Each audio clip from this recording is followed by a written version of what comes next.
बालभारती कथा विश्व इयत्ता चौथीतील छान अशी कथा आनंदाचं झाड. आमच्या शेवग्याला सुंदर हिरवट पोपटी नाजूक पालवी फुटली होती. झाड जोमानं उंच उंच वाढत होतं. नाजूक पानांची हिरवी नक्षीदार जाळी पसरली होती. काही फांद्यांना मोहर फुलला होता. पांढऱ्या रंगाच्या फुलांचे घोसच्या घोस झाडांवर लोंबत होते. हिरव्यागार झाडाला पांढऱ्या शुभ्र फुलांचा फ्लोरा उठून दिसत होता. आमचा शेवगा खूप छान बहरला होता. येणाऱ्या जाणाऱ्यांची नजर त्यावर पडल्याशिवाय राहत नव्हती.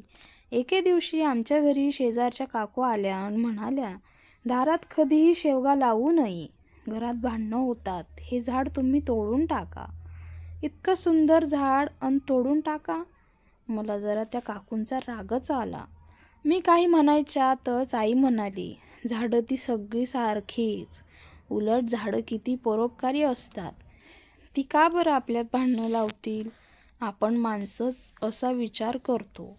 झाडं तर आपल्याला फळं देतात, फुलं देतात, सावली देतात, पक्ष्यांना घरं देतात, आधार देतात. मी हे झाड लावलं ते जोपासण्यासाठी, तोडण्यासाठी नाही. काकू म्हणाल्या, अहो, लोक शेंगा तोडून नेतील तेव्हा नाही का भांडणार तुम्ही. आई म्हणाली, नेऊ देत, नेल्या तर खाण्याचीच वस्तू ती. झाडांना त्या शेंगा फक्त आमच्यासाठीच नाही लावल्या. झाडाला शेंगा असेपर्यंत लोकांचं लक्ष झाडाकडे जाणारच. हिरव्यागार पसरलेल्या फांद्यांवर रंगीबेरंगी पक्ष्यांचा अखंड मेळा भरत होता. आमचा शेवगा म्हणजे माझ्यासाठी निसर्गाचा अनमोल ठेवा. या शेवग्यामुळेच मला विविध पक्ष्यांची अगदी जवळून ओळख झाली. त्या पक्ष्यांचे विविध आकार, देखणे, मोहक रंग, लयदार लपकी, गोड आवाज यांच्या मजेदार हालचाली, त्यांची दिनचर्या इत्यादी कळली.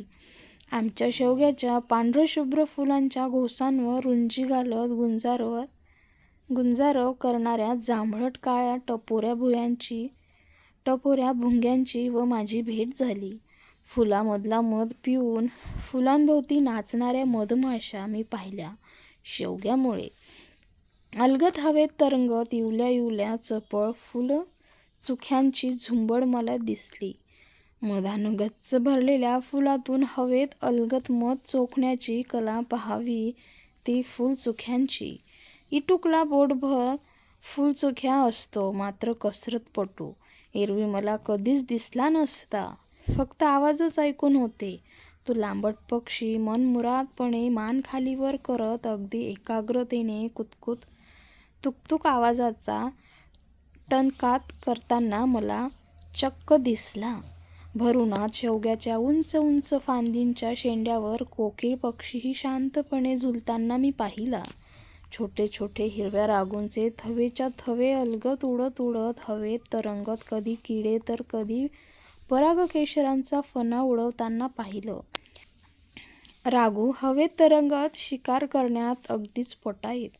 सर्व ऋतूंमध्ये विविध पशुपक्षी कीटक किड्यांचं आमचा शेवगा हे माहेर बनलं होतं. वाळलेल्या शेंगांच्या बियांच्या मेजवानीसाठी पोपटाची नियमित हजेरी लागे. पोपटाचा हिरवागार रंग, लांबसडक शेपूट अन नखरेबाज हालचाल मी अगदी जवळून पाहिली. बुलबुल पक्ष्यांच्या सुरेल ताना मी आमच्या शेवग्यामुळेच ऐकू शकले. चिमण्यांची अखंड चिवचिव अन साळुंक्यांची एकसारखी किलकिल, अगदी कान किट्ट करणारी, मी जवळून ऐकली. हिवाळ्यात तर खंड्या नियमित हजेरी लावू लागला. एरवी मी खंड्याला चित्रातच पाहिलं होतं. खंड्याचा तो देखणा मोरपंखी निळा रंग अन रूप, बाकदार मोठी चोच, त्याची एकाग्रता आणि किलकिल आवाज करत सुरळी मारण्याची कला मला दाखवली ते शेवग्यानं. वेगवेगळ्या ऋतूंमध्ये वेगवेगळे रूप घेत आमचा शेवगा उभा आहे. माझा तो आवडता मित्र आहे. मी त्याची खूप निगा राखते. तो अजब खान आहे. त्यानं मला कितीतरी सुंदर पक्षी, किडे, कीटकांची ओळख करून दिली. त्यानं माझं मनोरंजन तर केलंच, पण ज्ञानही दिलं, आनंदही दिला. शेवग्याची पानं मला खूप खूप आवडतात. किती सुरेख झिरमिर हिरवीगार पानं.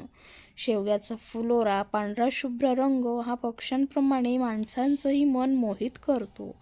आपल्या हिरव्या रंगानं तो माझं मन प्रसन्न करतो. रोज नवीन उत्साह माझ्यात निर्माण करतो. त्याच्या अंगाखांद्यावर पक्ष्यांचा उत्साह बहरलेला असतो. हा पठ्ठ्या शेवगा आनंदानं झुलत डुलत त्यांना साथ घालत असतो. आणि या आनंदात उत्साहात मीही सहभागी होते आणि नाचू लागते, गाऊ लागते. वा, निसर्गाचं सुरेख वर्णन या पाठात आपल्याला दिसते, ह्या कथेत आपल्याला दिसते. शेवग्याचं झाड जसं आपल्याला उपयोगी आहे तसं ते निसर्गात कसं डोलत आहे, कसं बहरत आहे, कसं पशुपक्ष्यांना ते आवडत आहे आणि माणसांनाही ते मोहित करत आहे, हे आपल्याला या पाठातून, या कथेतून दिसत आहे. लीला शिंदे यांनी खूप छान असं वर्णन केलं आहे. तुम्हाला जर हे वर्णन आवडलं असेल तर आपल्या बालभारती कथा विश्वला सबस्क्राईब करा, लाईक, शेअर आणि कमेंटही करा. धन्यवाद.